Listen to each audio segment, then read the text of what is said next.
You wanted the best. You've got the best podcast. The hottest podcast in the world.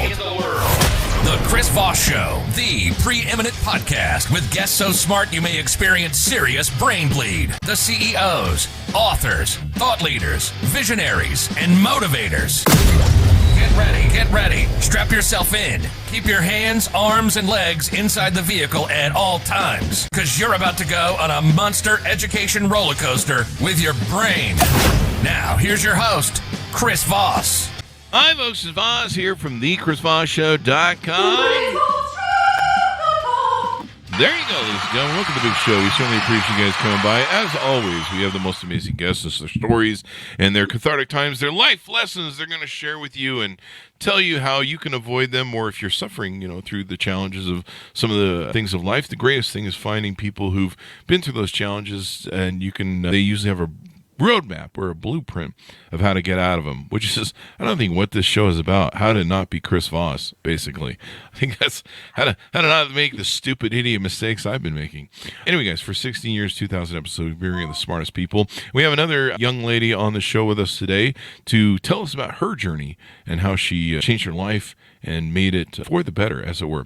Christina Duvarney is on the show with us today. She's the founder and CEO of Beautiful Disaster. And we're going to get into what that is. Beautiful Disaster Clothing, in fact.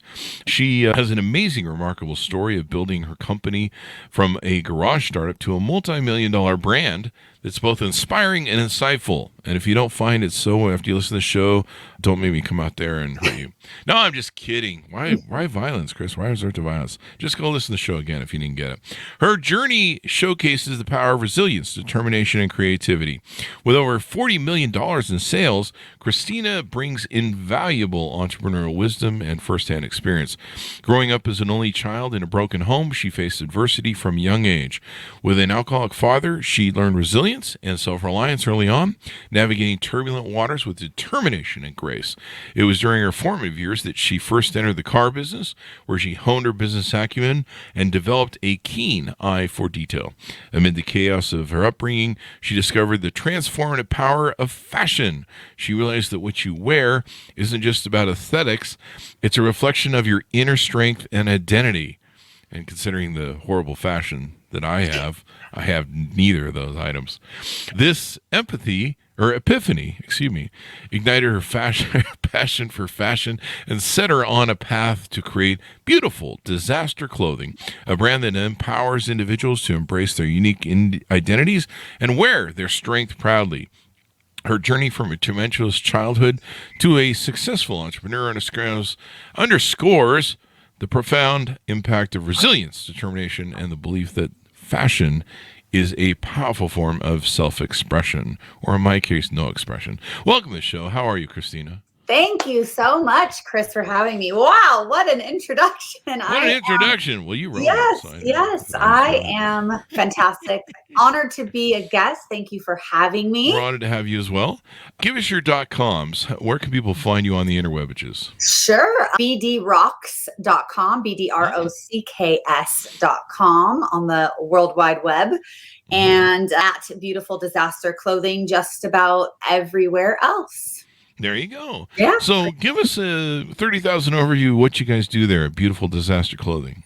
Sure. Beautiful Disaster is a women empowerment brand, if you will, and we are on a mission to empower the beautifully broken, the perfectly imperfect. And by the way, guess what? That's all of us. Oh, okay.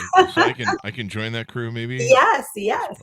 Really, we're just trying to overturn the apple cart of perfection. It doesn't exist. And the world has gotten very, very noisy with this idea of perfection. And so we like to celebrate the imperfections. How we really kind of started in this world was sharing stories of other women that have been through things that would bring you to your knees and are still standing. So we started by celebrating our trials, our triumphs, our traumas, and talking about it. And we've amassed hundreds and hundreds of thousands of women who also have pain and trauma and tragedy in their life. And we've been able to connect in a very human way that has nothing to do with perfection and pretending. Ah, that's awesome. So you've built a great following and all that good stuff. I was looking just here over your Instagram. Looks like we're both Metallica fans. Ooh, I am a big Metallica fan. Yeah, I've been to roughly, I think maybe 22-ish shows. Wow. Yeah. All right, I got to catch up. Big Metallica fan. I wasn't a big Metallica fan, and they opened for Ozzy, and I got to see what's his face, the bassist passed away before that horrible event. Oh, the bus crash. The bus tour. Yes. Yeah. But I got to see them, and I was there to see Ozzy, and I was like, Metallica's just annoying with this fast rhythmic thing. But I kind of started to fall in love with them. That's kind of what turned the thing as they opened for Ozzy. But yeah, we're all beautiful disasters, I think. It's our scars, it's our damage, it's our getting run over by a few buses in life that give us our features, give us our depth, if you will. You got it. Yeah. And that's the narrative that we should be talking about. That's what we should be celebrating. We would not be who we are if we didn't fail. And the entire premise for the Beautiful Disaster brand was built on failure. Anybody who comes on this show and makes it seem easy is a freaking liar, because it is very, very hard. And you only get good at what you're doing by getting good at learning what not to do. And that happens from failing over and over and over again. Do you have a star on the Hollywood Walk of Fame? I don't. That was a test. Read the caption. Oh, okay. I'm just flipping through here looking for content as we talk.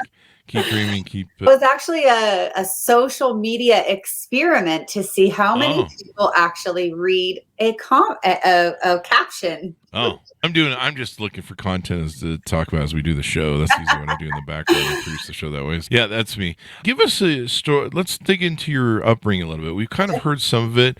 I know my mother was a daughter of a alcoholic father, and I know that has a severe impact on young women growing up, and of course a very chaotic, very traumatic sort of experience. I don't know what yours was, but there's chaos there because the child can't figure out why mom and dad don't operate quite right, and they're always not happy. So tell us a little bit about your upbringing and what led you down this road. Sure. One of my most vivid memories, and my mom says that I was about 4 years old when this happened, which is amazing that I can even recall such a memory at 4 years old, was I was all dressed up. I remember being in a floral dress and my little white patent leather shoes, waiting by the door for my dad because he was coming to take me to Disneyland. Oh. And I was over the top excited, and I just couldn't wait for this day until I had to wait all day. And he never showed up. Oh, no. And for me, my experience with an alcoholic, drug addict father was the absence of his presence, was repeated letdown. And for as long as I can remember, back to that 4-year-old little girl, a seed was planted. Mm-hmm. A seed that I was not worthy of his love, that I was unlovable, that it must be me. And as a woman, I carried that through my entire life. There's many, many, many experiences like that continued to water that seed of unworthiness and self-doubt and lack of self-love and lack of self-confidence. For me, it was abandonment in the scene of that absent alcoholic father. Wow. Yeah. And that's, father abandonment, mother abandonment. It affects, usually father abandonment affects the daughters, mother abandonment affects the sons. Yep. And it's tough, and there's chaos there. And as you grow up, what sort of roads do you go down? What leads you eventually to starting this company?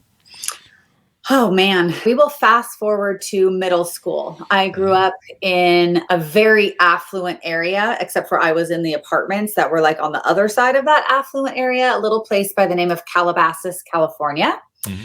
You may have heard of it. There's some famous people that are from Calabasas, California. Didn't Clint Eastwood, wasn't he a mayor of that, or was that Carmel? Maybe that was Carmel, I think. I wouldn't know the answer to that, but I don't think it was Calabasas. Right now, the Kardashians are the mayors of Calabasas. Jeez. Well, I'd move for sure out of there. But my mom worked really, really hard to put me in areas that were at least not terrible.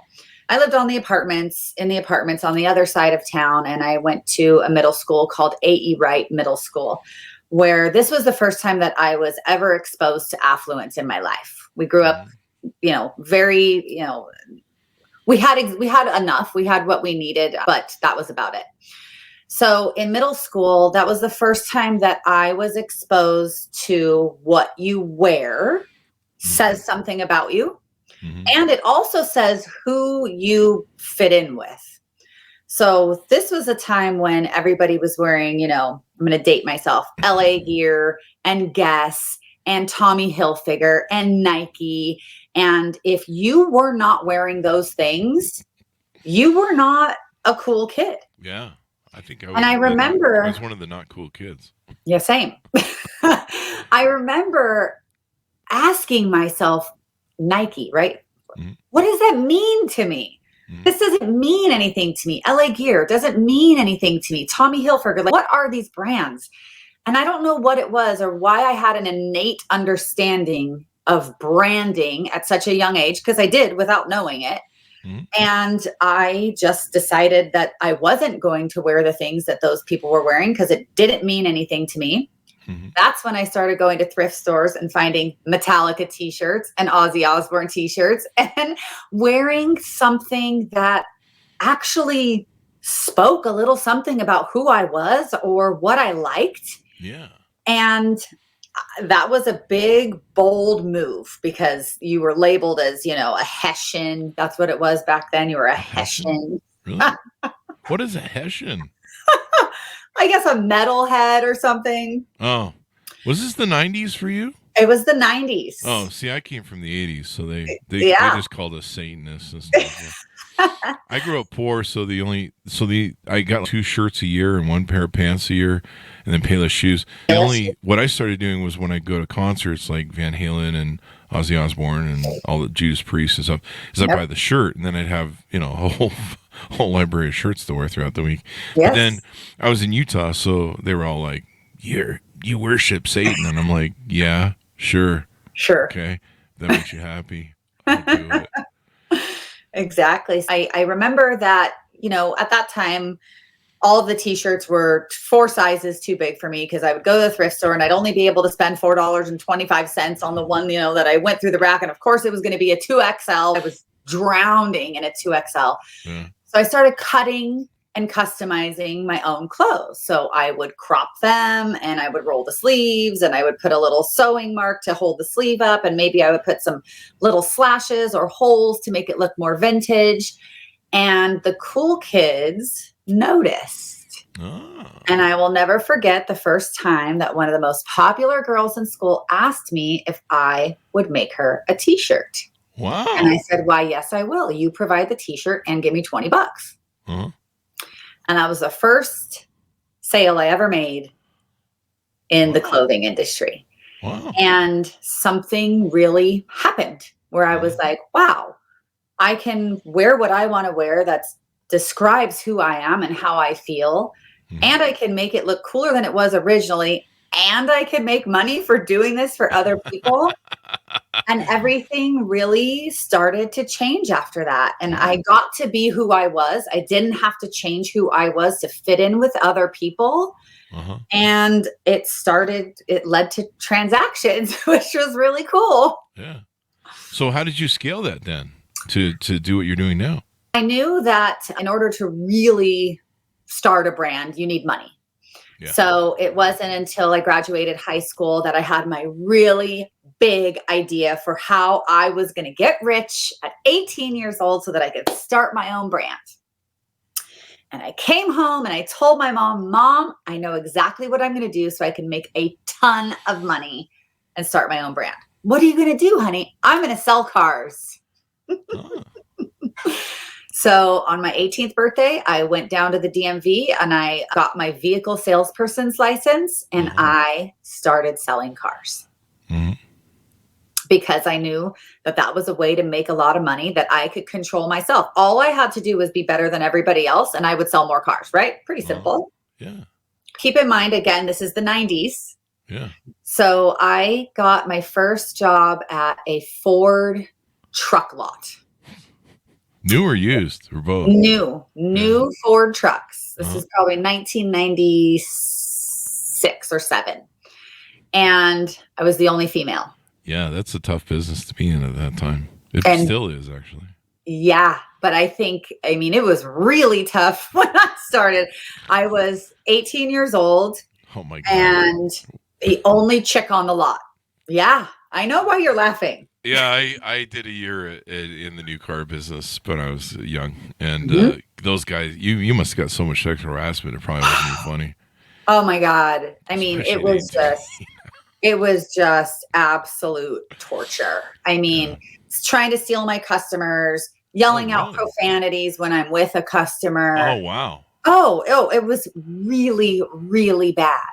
But I just didn't give up. Like, I would not let them see me sweat. I turned that like frustration into, I'm just going to kick all of your asses and earn my respect. Earn the respect from these guys. And I ended up doing that. So when I very first started selling cars, it was the first year that the Ford Expedition came out. And when the Ford Expedition came out, there was a craze. Everybody wanted the Ford Expedition, and I was on a Ford new truck lot.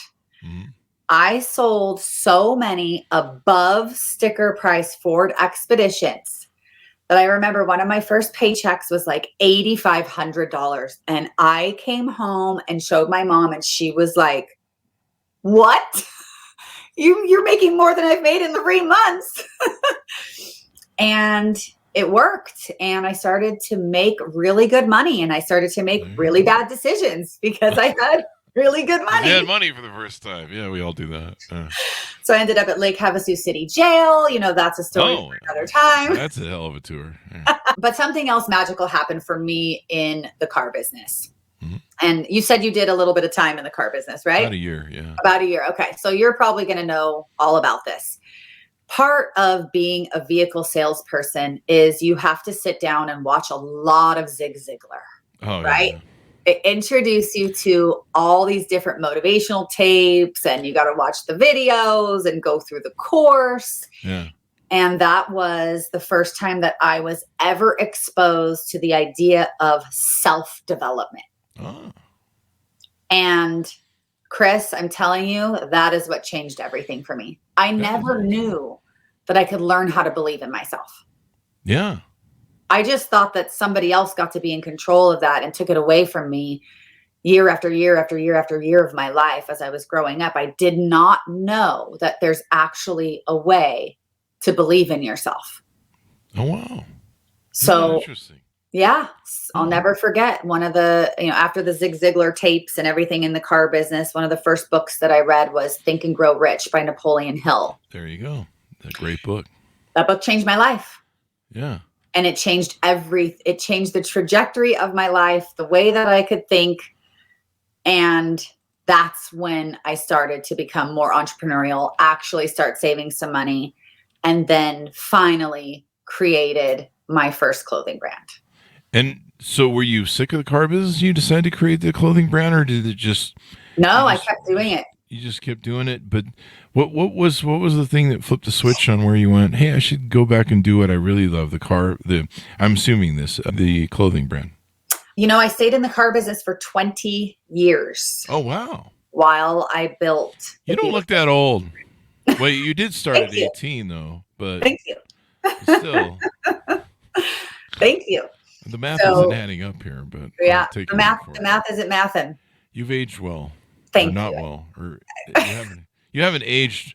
See, if you say someone ages, that means they age. So that's not well. So it's an oxymoron. You're in a slippery slope here, Chris. Back out now. No, it's just an oxymoron if you think about it. It just occurred to me.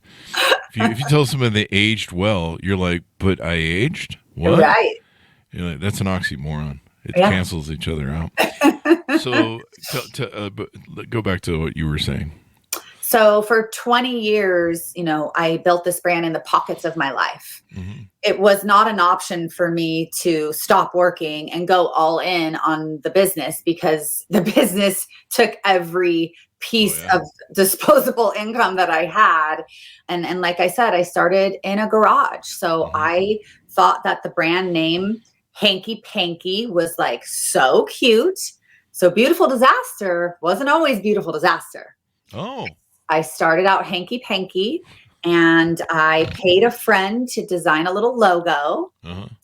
And then I bought some shirts, some blank shirts online, took them to a local screen printer, had them printed up, and I just started selling them at anywhere and everywhere that somebody would let me have a table. So little arts and craft shows or little festivals that were in the community. Mm-hmm. And I did that while I had a full-time job. So it took 20 years of building up to this before I was ever able to walk away and pay myself a salary. Wow. And I think it's really important for people to understand that you can build your dream in the pockets of your life. It's not one or the other. Okay. You don't have to abandon everything and just jump in and suffer. I don't recommend that. There should come a time where you go, okay, I can pay myself. Now it's time. Mm-hmm. Yeah, started building the brand and putting out stuff at shows. And then I got this letter in the mail from like the government. And it turns out that you have to have something called a trademark.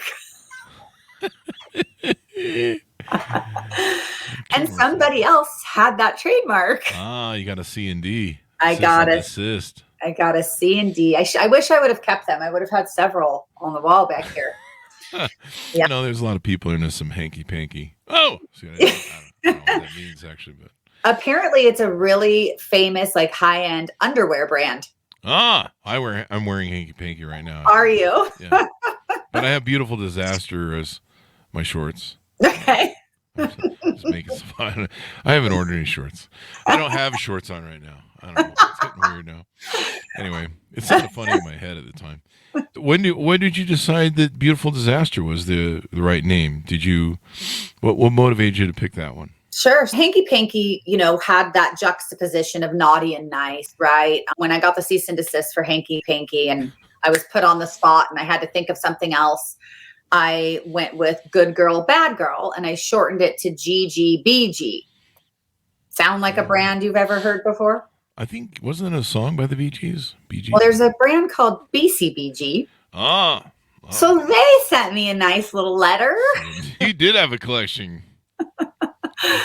And that's the whole point is I just kept doing it and I kept failing and I just kept trying again. And at this point with Good Girl, Bad Girl, I had gotten it on some celebrities and it was featured on some shows on VH1. So this one hurt because I had a lot of traction. Wow. And it was at that point that, again, I had to decide, am I giving up or am I changing the name again? Mm-hmm. I thought I should hire an attorney. That's a good idea. Hired a trademark attorney, very, very, very expensive, great trademark attorney. Mm-hmm. And I wanted something that still had that good girl, bad girl vibe. Mm-hmm. And Beautiful Disaster just came to me. It's something I've heard people say. It's something that's been in songs. Yeah. And I thought to myself, there's no way that this name's going to be available. But I said, I'd really like this name if we can get it. And turns out we got it. Wow. Yeah. I mean, it's funny how you're like, I've had that before. Some of our biggest problems have been naming our companies because I have everything else in place. I'm just like, we need a fucking name for this thing. Yeah. And you're just like, you come up with a great name and you're like, that's not going to be available. Right. It's a great name. Yeah. Beautiful Disaster is perfect. I mean, I've known a lot of girls. I used to own a model agency and date a lot of models. And I think that pretty much how they describe themselves all the time. Yeah. Yeah. God bless them. And, but it's just, we're all broken human beings when it comes down to it. So There you go. That's exactly right. But, some of us are more beautiful than others, I should say. I'm an ugly disaster. I think that's the clothing line I'm launching next week. Okay, you'll have to see if it's taken. Don't get a cease and desist. Who the hell would take that? No, I'm just kidding. You're probably right. There's probably somebody that has that. Some guy who looks like me. It sounds like you've been through some trials and tribulations with being an entrepreneur. It wasn't just an easy ride for you where you're just like, hey, we start a company and you're successful. What are some other challenges that you've maybe had to overcome that were kind of pivotal where you were just like, geez, what am I doing here? Should I stick through this, et cetera, et cetera? Oh man, it happens all the time. Yeah. We were able to secure the Beautiful Disaster trademark in clothing. We ended up securing it in many, many other areas because if you want to sell hats, it's a different trademark. If you want to sell water bottles, it's a different trademark. So we finally had this family of trademarks and we were solid. We're solid, right? And this is right about the time that something called Facebook started to emerge, and we were very, very early adopters on Facebook, and that changed the game for us. Really? Wow. Oh, big time. This was the beginning of the e-com boom. Like I said, when we started, we were going to tattoo conventions and music festivals and county fairs. Like you weren't selling online when we started doing this. Yeah. So when you talk about what other challenges have you come across, it's important to remember that we started pre-Facebook, pre-Shopify, totally guerrilla marketing, packing up our van, going to all these shows and interacting with human beings. Wow. Let's fast forward to today. Mm-hmm. It's a fucking machine. Yeah. Just money comes in overnight. You just wake up and you got money. Money goes out. Oh, it goes out? It goes out. So we went from human interactions where somebody would walk up and see a shirt that says, hating me won't make you pretty. And they pick up the shirt and they go, that's badass. Oh my God, that's so me. Getting that engagement and that feedback, right? Yeah. Now you have to be on Facebook and Instagram and X and Twitter and TikTok and it's Google. Everything is digital and everything is a machine and an algorithm. And it's incredibly challenging. I think we are in the most challenging point of our business in 17 years right now. Yeah. I mean, it used to be, we invested one time in a mall store and for hip hop clothing. And it used to be, people go to malls and buy clothes, and you go down to, you do the thing where I forget, what is it called? The Magic Show? Magic, the trade show in Vegas. You go to Vegas and blow out your American Express card buying $30,000 worth of clothes. Yeah. I'm old. This is in the 90s, people. And it's probably more than that. But, you'd buy, your inventory for 6 months from now, whenever they deliver it.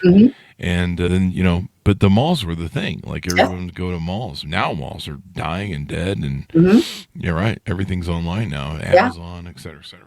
Yeah, we did magic, and you would sit down and you would write $30,000, $50,000, $60,000 worth of business a day at that show.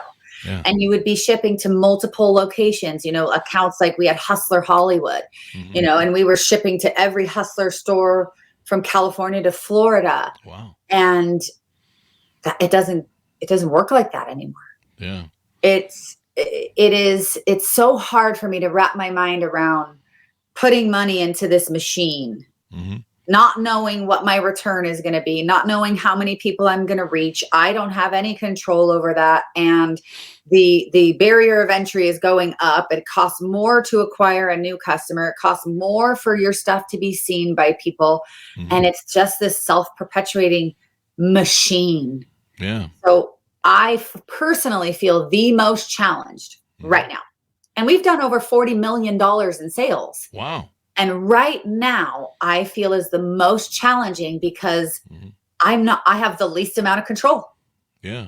Have you ever thought about opening like a store with your brand, a branded store? We did. You did? We did. We had a flagship store, retail location.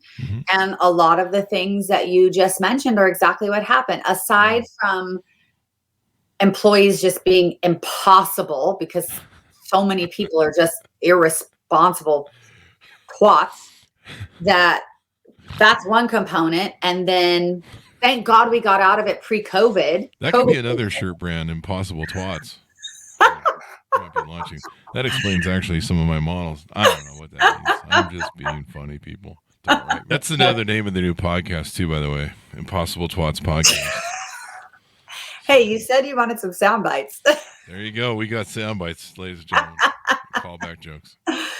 So yes, we did. We tried the retail thing. Luckily for us, we got out of it pre-COVID. I think COVID would have been really, really difficult to get through. Oh, yeah. And, you know, everything you just said about the decline in in-person shopping and the incline of convenience and instant gratification. I mean, as an e-commerce brand owner, I literally have customers asking me why they didn't get their package the same day they ordered it. Yeah, people are really idiots that way sometimes. But my point is, every single thing has changed. Yep. At the most rapid pace that I've seen in the 17 years of doing this. So I've been doing this pre-Facebook to now. It's just this monstrous machine that's required in order for you to be a brand. And it's just bizarro world. I feel like I'm in the Twilight Zone. It's wild. You know, I mean, you can have a business model and everything's kind of cranking for years, a decade or something. And all of a sudden, you know, different patterns of doing business change. I mean, I remember we had our mortgage company and we had this huge telemarketing arm and big $50,000 dialer, and like a 75 telemarketers a night sitting on it. And then all of a sudden they said, hey, we're going to come up with this thing called caller ID. And people were like, hey, that's going to hurt you, Chris. I'm like, nah, we'll be fine. We got this massive dialer that can pound numbers. We'll be fine. Nah, that thing hurt. That thing hurt big time. Yeah. We just ramped up the dialer, but it still hurt. Like, it really made a difference, you know, because people could start screening calls. And they were like, I don't know who Park Place Mortgages. Yeah. And then came the do not call list. Yeah, the DNC. That one really hurt because we followed the rules unlike everyone else. So that was our bad. Yeah. I mean, our business was very similar. You know, we had Facebook monetizing how many, you know, your reach and your frequency and all of these things. And then iOS 14 happened. So that was the fight between Apple and Facebook for being able to follow you around across platforms. And iOS 14 happened and almost killed our business. Wow. Almost killed our business. Interesting. So it's just, you know, there's so many unknown things. And the only thing I do is keep going. That's all you can do. You just keep fighting, man. You just gotta fight the good fight and figure, you know, I mean, it's, you know, that's kind of what being an entrepreneur is anyway. I mean, every day is new challenges. Every day is new sometimes it's the same challenges over and over again. There's a guy I like to watch on TikTok because he's a really savvy businessman. He's an old Italian guy who kind of reminds me of who's that old Italian singer left my heart in San Francisco, Tony Bennett. But he's sold private planes all of his life, pretty much. He got in when like 40 years ago when he was young, and he basically, you know, deals with people who have enough money to buy private planes, and so he buys and sells them, and he's a broker. But he kind of details his life, and you know, he talks about it, and you hear he's like a 60-year-old guy. He's been in the business for 40 years or something, and he goes, you know, the funny thing is every day, after all these decades of being in business, there's always some new challenge. There's always some new hurdle to a deal. There's always some new thing. You know, he goes, some of it's the technology, some of it's this. He goes, there's always something new that I have a problem I have to fix. Yeah. And I remember thinking about that when he said it, and I was just like, wow, man. Yeah. I mean, it's the eternal journey of the entrepreneur. This is it. We did not choose the easy path. But it sure is damn ass rewarding when it's good. It is. It's amazing. And at the core of all of it is the women that I serve. And that's why I keep going, you know, going all the way back to when we set up at those shows and we would meet with these women, and face to face, they would say, oh, hell yeah, I'm a beautiful disaster. And here's why. And they would tell me their story. Mm-hmm. And then we started taking those stories and sharing them with other women. And it gave other women a platform to not feel so shitty about themselves. Mm-hmm. And then all of a sudden, the brand was more than just a cute shirt. It was, I literally am a beautiful disaster. This is my identity. Mm-hmm. And all of a sudden, the brand started to transcend what it was into who it serves. Oh. And now we've got hundreds of thousands of women in private groups that are there for each other every day, guiding the way, because I've been through something similar, or I know somebody who's been through something similar, or don't do what I did, or here's some tips, and now we have this tribe that we have amassed of awesome. These women who, for some of them, the only confidence that they have comes out of their closet. And it's when they wear a beautiful disaster.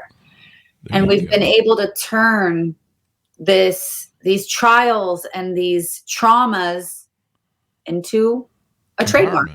And empowerment too. And empowerment. And there you go. It's all about them. That's why it's easier for me to keep going. If it was just all about me, I would have gave up a long time ago. Well, that's the beauty of being an entrepreneur too. I think we were talking about this a couple of days ago with someone, the ability to give back. And the ability to serve your community, and your community, serves us as entrepreneurs by helping finance us and support us. Mm-hmm. And we just have this really great way of being able to give back to a community and lift people up. Most of us, I think, that are entrepreneurs, someone help give us a lift up too. Yeah. And they gave us, we got a few breaks along the way, that cool customer or someone who helped fund something and someone who taught you something and you feel like you want to give back to the community. And I think a lot of entrepreneurs from that experience, they recognize the cyclical. It's not cyclical. Reciprocal. Reciprocal. That's the word I was looking for the other day. I used reciprocal, or I used cyclical then. I'm like, dude, that's something else different. It is that way sometimes. But, I think we realize that a rising tide lifts all boats, basically.